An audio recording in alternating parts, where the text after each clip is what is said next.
Bobbi Brown representative here in 59 on Front in the beautiful cosmetics department. This is the lovely Lindsay. She is our Clinique representative as well as our supervisor here in the store. And today we're going to be kicking off a series of masterclasses virtually. Due to the era of COVID, we're trying our best to utilize our skills in the newest way possible.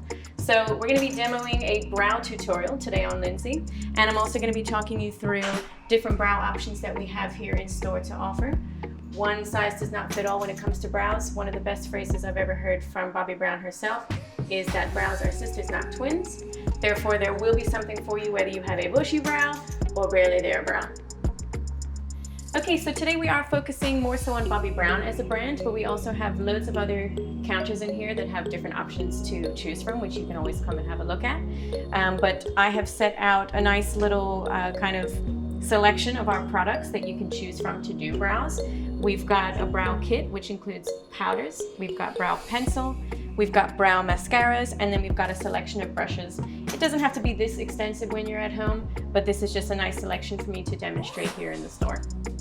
Okay, so today on Lindsay, we're going to be demonstrating two different types of brow with two different products. On Bobbi, I would say the two main things we have are powder, and then we've got a pencil, which is excellent.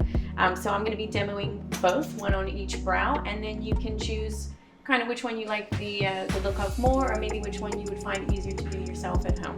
So we're going to be starting with her right brow, and I'm going to be doing that one with the powder. So they do this really awesome little kit that comes with a little mini brush, magnifying mirror, two different shades of powder, and a little mini pair of tweezers just in case you needed to get any strays.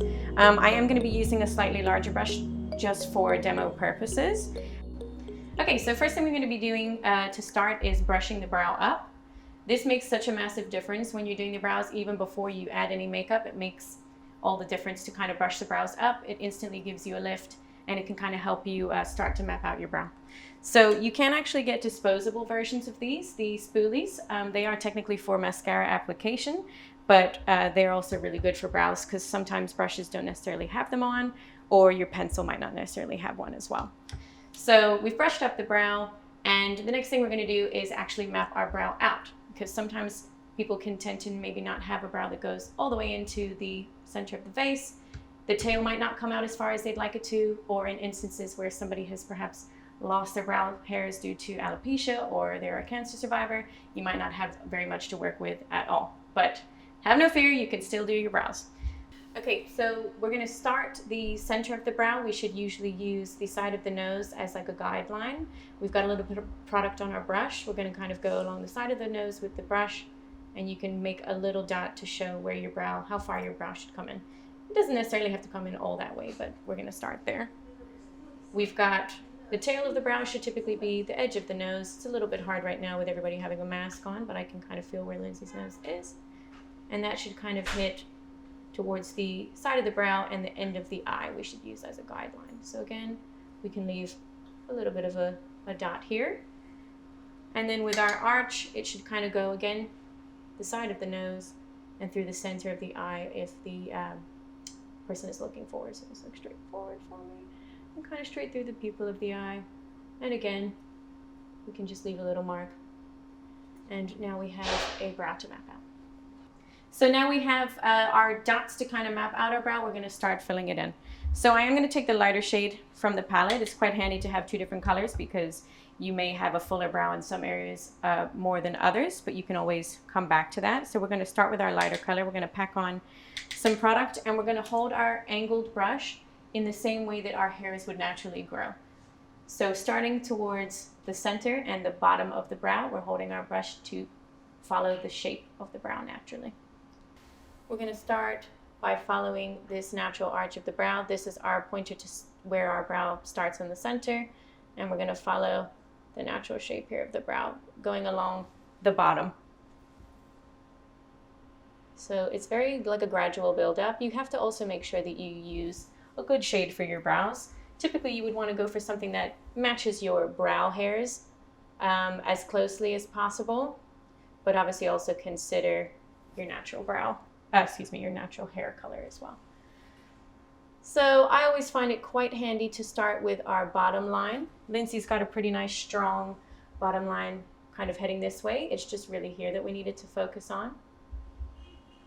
And you want to just really gradually build that up. The color is quite light that we're using here, so, okay.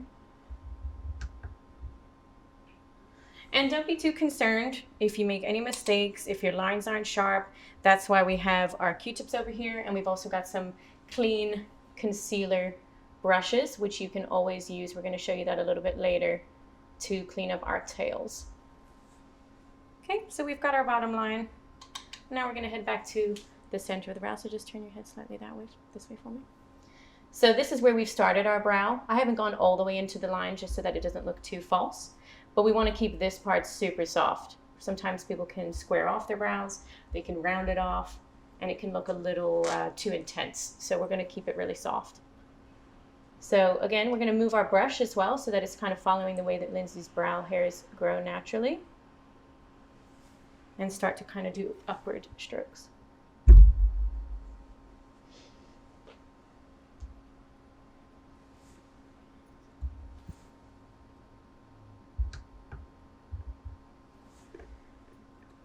And then next thing we're going to do is follow our top line of the brow. So we have a bottom line to our brow, a top line to our brow. Sometimes to make it easier, you can always brush your brow back down, and you're going to follow just this line up here. Kind of follow where your hairs grow.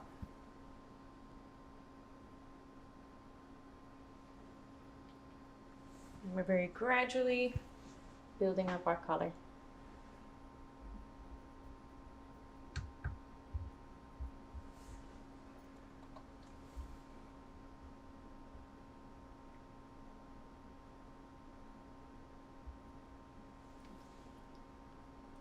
And we're going to brush back upwards. Take a look at our brow so far. This spoolie is going to be your best friend when you're doing your brows because it helps soften any makeup color. If you've gone a little too strong, if you've made the color too intense in certain places, your spoolie can help soften that. Rule of thumb typically is you're going to start your brow soft and it's going to taper off to being stronger towards the tail. That's where you want the most definition, is towards the end of the brow.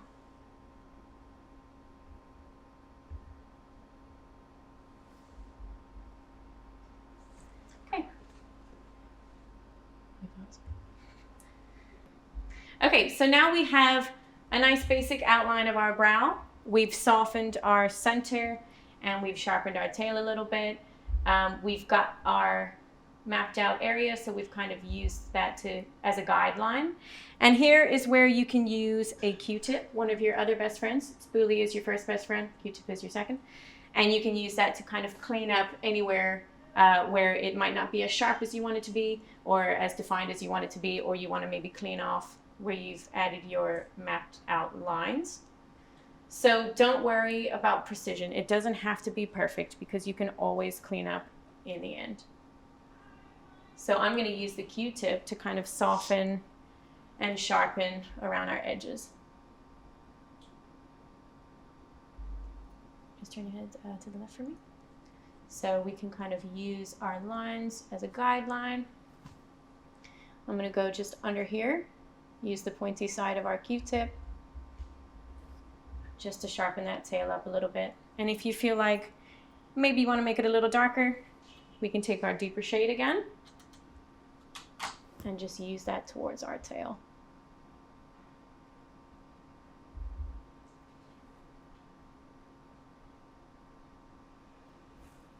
See how we get a little bit more definition now that we're using that darker color. And you can always use that darker color for your whole brow. It really depends on the person. Lindsay's got beautiful platinum hair, so we're keeping it not as intense as that. But there we have it with our Q-tip, just kind of cleaning that up. And we've got our powder brow. Okay, so we have our powder brow. We're going to now demonstrate a pencil brow. Sometimes people do find it easier to use a pencil because it's just one tool rather than previously we had our powder as well as our brush. It's going to work in the exact same technique. You're going to be holding and manipulating your pencil tip in the same way as we used our brush. This one on Bobbi Brown actually has the spoolie on the other side, so that makes it a lot easier too. Still going to map out your brow in the same way, and you're still going to apply the same sort of pressure. You're going to be sharpening your tip a little bit more, You're going to keep it softer in the center, and you're going to continually use your spoolie to soften the brow. Okay, so we're going to be starting again by brushing our brow upwards. We're going to map out. So we're going along the side of the brow, the side of the nose. We're making our little dot. We're doing our arch. Lindsay's pretty much got the perfect spot for her arch anyway. And then we're going to the edge of the eye and popping our dot just here. Okay. So you can see this one has an angled tip, very similar to the angled tip of the brush that we used earlier. And you're going to hold it and use it in the same way. So we're starting by following our bottom line in little strokes. The other thing that's nice about this brow pencil in particular is it is waterproof. So it's super, super long wearing. I've had some customers say that they have gone swimming in it. I probably wouldn't recommend doing that, but if you needed to, you'd be fine. So we're following the bottom line of our brow. Notice how I'm constantly flipping it round and using that spoolie. It's my best friend. Again, we're keeping our center of the brow super, super soft, and see how I'm also moving the tip of the pencil around to follow the way that the hairs grow naturally.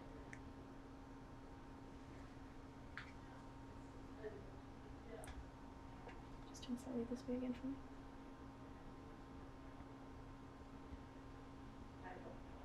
And as we get to the tip of the brow, we're going to kind of use more so the point of the pencil rather than the slant like we were using here, because we do want to apply a little bit more pressure and we want to sharpen it up a little bit. So we're going to brush our hairs down and we're going to follow that top line. So we're brushing our brow hairs back down. We're following the top line of our brow. Again, keeping our strokes really soft, and then applying more pressure towards the edge. Just turn your head to the left. And kind of using our pencil on its tip again. So like I said earlier, there are plenty of different options in here when it comes to brows. Clinique do an excellent brow pencil. It's much finer tip. This one is an angle tip. We also have brow powders on the other counters as well. The idea is for you to pop in, take a look at what we've got, and we can always kind of curate the best thing for you.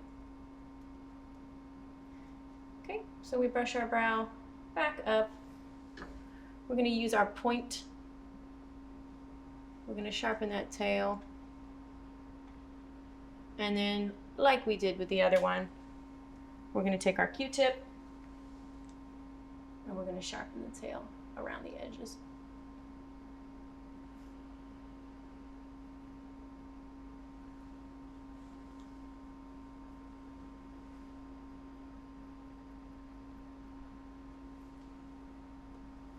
And that's our pencil brow. So Lindsay likes a really nice precise brow, so we also use a little bit of concealer on a nice pointy concealer brush just to sharpen around the whole edge of the brow. It's not a necessity, but it is an option if you wanted a really nice concise brow. So we did add that in as well, which we can also show you if you come into the store. Okay, so if you guys have any questions at all, please do not hesitate to come and see us here in store. We are still operating under a touch-free sort of environment because of COVID, but we are still happy to help, and there are ways that we can still demonstrate without having to touch the face. So thank you so much for watching our first episode in our series of masterclasses, and please stay tuned for the next one.